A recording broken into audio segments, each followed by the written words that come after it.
হরে কৃষ্ণ। ভক্তমণ্ডলী চরণে অসংখ্য অসংখ্য ধন্যবাদ, প্রণাম। জয় জগৎ শিল প্রভুপাদ কি জয়। আমরা এখন শ্রবণ করব গীতার সর্বশ্রেষ্ঠ ভগবান শ্রীকৃষ্ণের উপদেশ, 18 অধ্যায় 66 নম্বর শ্লোক। তো সেটি আমরা পাঠ করছি, শ্রবণ করুন। হরে কৃষ্ণ। সর্বধর্মান পরিত্যজ্য মামেকং শরণং ভজ, অহং ত্বাং সর্বপাপেভ্যো মোক্ষয়িষ্যামি মা শুচো।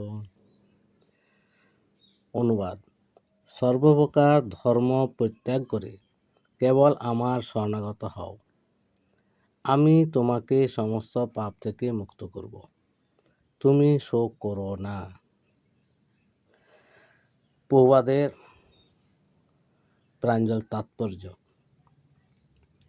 ভগবান নানা রকম জ্ঞানের বর্ণনা করেছেন, নানা রকম ধর্মের বর্ণনা করেছেন, ব্রহ্ম জ্ঞানের বর্ণনা করেছেন, পরমাত্মা জ্ঞানের বর্ণনা করেছেন, সমস্ত জীবনের ভিন্ন ভিন্ন বর্ণ এবং আশ্রমের বর্ণনা করেছেন, সন্ন্যাস আশ্রমের জ্ঞান, বৈরাগ্যের জ্ঞান, মন ও ইন্দ্রিয় দমন, ধ্যান আদি সব কিছুরই বর্ণনা করেছেন। তিনি বিবিধ উপায়ে নানা রকম ধর্মের বর্ণনা করেছেন। এখন ভগবদ্গীতার সারাংশ বিশ্লেষণ করে ভগবান বলেছেন যে অর্জুনের উচিত যে সমস্ত ধর্মের কথা তার কাছে ব্যাখ্যা করা হয়েছে তা সবই পরিত্যাগ করা। তার উচিত কেবল শ্রীকৃষ্ণের শরণাগত হওয়া।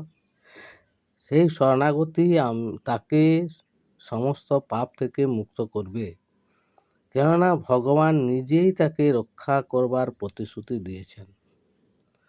সপ্তম অধ্যায়ে বলা হয়েছে যে যিনি সমস্ত পাপ থেকে মুক্ত হতে পেরেছেন তিনিই কেবল ভগবান শ্রীকৃষ্ণের আরাধনা করতে পারেন। সপ্তম অধ্যায়ে বলা হয়েছে যে যিনি সমস্ত পাপ থেকে মুক্ত হতে পেরেছেন তিনিই কেবল ভগবান শ্রীকৃষ্ণের আরাধনা করতে পারেন। এভাবে কেউ যদি মনে করতে পারে যে যদি না সে সব রকমের পাপ থেকে মুক্ত হচ্ছে, সে ভগবানের শরণাগতির পন্থা গ্রহণ করতে পারে না। আবার পড়ছি, এভাবেই কেউ মনে করতে পারে যে যদি না সে সব রকমের পাপ থেকে মুক্ত হচ্ছে, সে ভগবানের শরণাগতির পন্থা গ্রহণ করতে পারে না। সেই সন্দেহের পরিপ্রেক্ষিতে এখানে বলা হয়েছে যে কেউ যদি সমস্ত পাপ থেকে মুক্ত না হয়েও থাকে, কেবল শ্রীকৃষ্ণের শরণাগত হওয়ার ফলে তিনি আপনা হতে সমস্ত পাপ থেকে মুক্ত হবেন। আরেকবার পড়ছি, সেই সন্দেহের পরিপ্রেক্ষিতে এখানে বলা হয়েছে যে কেউ যদি সমস্ত পাপ থেকে মুক্ত না হয়েও থাকে, কেবল শ্রীকৃষ্ণের শরণাগত হওয়ার ফলে তিনি আপনা হতেই সমস্ত পাপ থেকে মুক্ত হবেন। পাপ থেকে নিজেকে মুক্ত করার জন্য অন্য কোনো কষ্টসাধ্য প্রচেষ্টার প্রয়োজন নেই। কি বললেন? পাপ থেকে নিজেকে মুক্ত করার জন্য অন্য কোনো কষ্টসাধ্য প্রচেষ্টার প্রয়োজন নেই। আমাদের উচিত শ্রীকৃষ্ণকে সমস্ত জীবের পরম পরিত্রাতা বলে দ্বিধাহীনভাবে গ্রহণ করা। শ্রদ্ধা ও ভালোবাসার সঙ্গে আমাদের উচিত তার প্রতি শরণাগত হওয়া। কি লাগবে? বললেন শ্রদ্ধা ও ভালোবাসার সঙ্গে আমাদের উচিত তার প্রতি শরণাগত হওয়া। শ্রী হরিভক্তিবিলাস গ্রন্থে 11,676 গ্রন্থে শ্রীকৃষ্ণের চরণে আত্মসমর্পণের পদ্ধতি বর্ণনা করে বলা হয়েছে, আনুকূল্যস্য সংকল্প প্রতিকূলস্য বর্জনম রক্ষিষ্যতি বিশ্বাস গতিতে বর্ণং তথা আত্মনিক্ষেপ কার্পণ্যে ষড়বিধা শরণাগতি। ভক্তিযুগের পন্থায় কেবল এই সমস্ত ধর্মের আচরণ করা উচিত যা পরিণামে শুদ্ধ ভগবদ্ভক্তি প্রদান করবে। আবার পড়ি, ভক্তিযোগের পন্থায় কেবল এই সমস্ত ধর্মের আচরণ করা উচিত যা পরিণামে শুদ্ধ ভগবদ্ভক্তি প্রদান করবে। কেউ বর্ণ অনুসারে তার স্বধর্মের অনুষ্ঠান করে যেতে পারেন, কিন্তু তার কর্তব্য সম্পাদন করার ফলে তিনি যদি কৃষ্ণ ভাবনাময় ভগবত ভক্তি লাভ না করেন, তাহলে তার সমস্ত কর্মই অর্থহীন। কি বলেন? কেউ বর্ণ অনুসারে তার স্বধর্মের অনুষ্ঠান করে যেতে পারেন, কিন্তু তার কর্তব্য সম্পাদন করার ফলে তিনি যদি কৃষ্ণ ভবনময় ভগবদ্ভক্তি লাভ না করেন, তাহলে তার সমস্ত কর্মই অর্থহীন। যা কৃষ্ণ ভাবনাময় শুদ্ধ ভক্তি প্রদান করে না, তা পরিত্যাজ্য। মানুষের দৃঢ় বিশ্বাস থাকা উচিত যে সমস্ত দুঃখ দুর্দশা থেকে শ্রীকৃষ্ণ সর্বতভাবে রক্ষা করবেন। দেহ আত্মা একত্রে কিভাবে রক্ষা হবে তা নিয়ে দুশ্চিন্তা করার কোনো প্রয়োজন নেই। শ্রীকৃষ্ণ সেটি দেখবেন। নিজেকে সর্বদা অসহায় বলে মনে করে শ্রীকৃষ্ণকে একমাত্র জীবনের প্রগতির ভিত্তি বলে বিবেচনা করা উচিত। নিজেকে সর্বদা অসহায় বলে মনে করে শ্রীকৃষ্ণকে একমাত্র জীবনের প্রগতির ভিত্তি বলে বিবেচনা করা উচিত।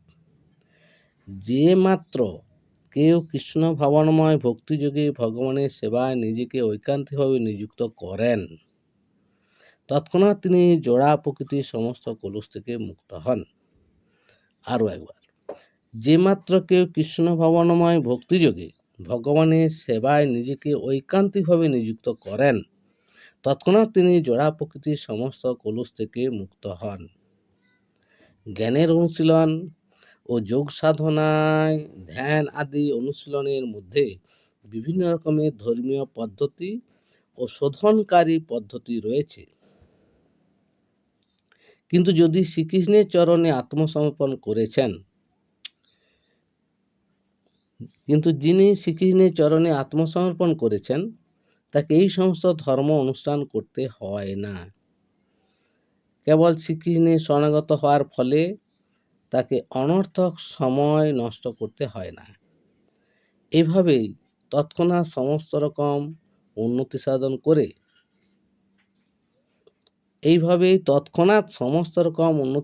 করে সমস্ত পাপ থেকে মুক্ত হওয়া যায়। আরেকবার পড়ছি, জ্ঞানের অনুশীলন ও যোগ সাধনায় ধ্যান আদি অনুশীলনের মধ্যে বিভিন্ন রকমের ধর্মীয় পদ্ধতি ও শোধনকারী পদ্ধতি রয়েছে, কিন্তু যিনি শ্রীকৃষ্ণের চরণে আত্মসমর্পণ করেছেন, তাকে এই সমস্ত ধর্ম অনুষ্ঠান করতে হয় না। কেবল শ্রীকৃষ্ণের শরণাগত হওয়ার ফলে তাকে অনর্থক সময় নষ্ট করতে হয় না। এভাবেই তৎক্ষণাৎ সমস্ত রকম উন্নতি সাধন করে সমস্ত পাপ থেকে মুক্ত হওয়া যায়। শ্রীকৃষ্ণের অপূর্ব সুন্দর রূপে আকৃষ্ট হওয়া উচিত।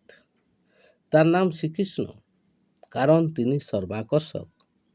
যিনি শ্রীকৃষ্ণের অপূর্ব সুন্দর, সর্বশক্তিমান, সর্বাকর্ষক রূপে আকৃষ্ট হন, তিনি মহাভাগ্যবান।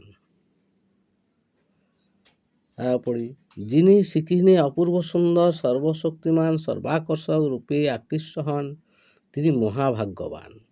নানা রকম পরমার্থবাদী রয়েছে। তাদের মধ্যে কেউ নির্বিশেষ ব্রহ্মজ্যোতির প্রতি আসক্ত, কেউ পরমাত্মা রূপের প্রতি আসক্ত, কিন্তু যিনি পরমেশ্বর ভগবানের সবিশেষ রূপের প্রতি আকৃষ্ট এবং সর্বোপরি যিনি স্বয়ং ভগবান শ্রীকৃষ্ণের প্রতি আকৃষ্ট, তিনি সমস্ত পরমার্থবাদীদের মধ্যে শ্রেষ্ঠ। পক্ষান্তরে বলা যায়, পূর্ণ চেতনায় কৃষ্ণ ভক্তি হচ্ছে গুহ্যতম জ্ঞান এবং সেটি হচ্ছে সমস্ত ভগবদ্গীতার সারমর্ম।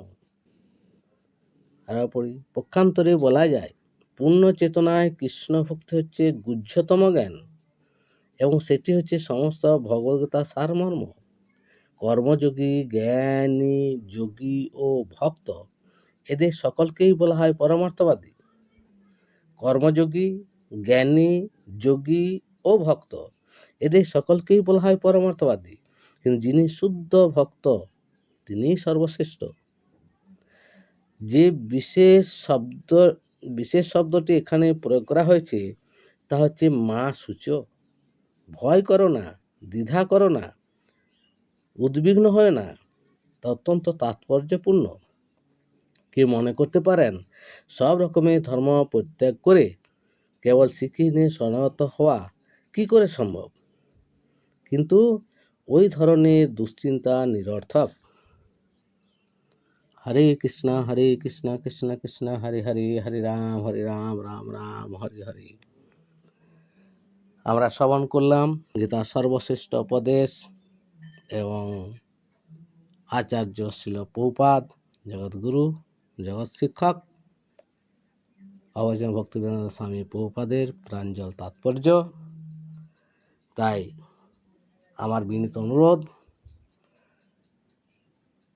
অন্ডালবাসীর সমস্ত ভক্তবৃন্দের চরণে যে আমরা সেই ভগবান যিনি দাপরে কৃষ্ণ আর এই কলিতে জগন্নাথ মহাপ্রভুরূপে আবির্ভূত হয়ে জীবশিক্ষার জন্য এবং জীবের এই প্রেম ভক্তি দান করার জন্য অবতীর্ণ হয়েছেন, সেই নীলমাধব জগন্নাথ অন্ডালে অবস্থান করছেন এবং ভক্তদের তার কৃপাশীর্বাদ প্রদান করছেন। তাই আমার দৃঢ় বিশ্বাস, যদি সকলেই নীলমাধব জগন্নাথের চরণ আশ্রয় করে তাদের এই সুন্দর ভক্তিময় জীবনে শুরু করেন, তাহলে নীলমাধব জগন্নাথ তাদের অবশ্যই সুরক্ষিত রাখবেন।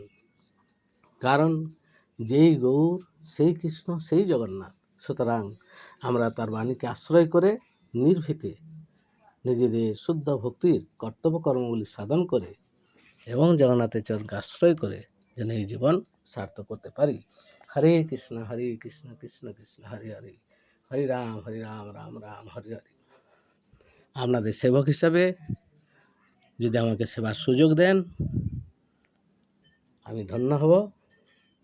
আমি জগৎগুরু শিল প্রভুপাদের অন্যতম শিষ্য শিল জয়পদ স্বামী গুরু মহারাজের কৃপাধন্য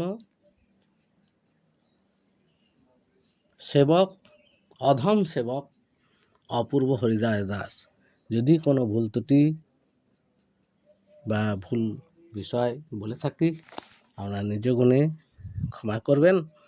আর ভক্তির যাতে এগিয়ে যেতে পারি, আপনাদের পাশে থাকতে পারি, এই আশীর্বাদ সবার কাছ থেকে প্রার্থনা করি।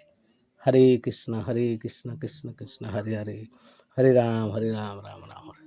জয় নীলাচল বিহারী নীলমাধব জগন্নাথ কি জয়, জয় ভক্তমণ্ডলী কি জয়। সমস্ত এলাকার ভক্তমণ্ডলীর চরণে অসংখ্য অসংখ্য ধন্যবাদ প্রণাম। আপনারা আসবেন জগন্নাথ দর্শনে এবং তার প্রসাদ গ্রহণে। হরে কৃষ্ণ।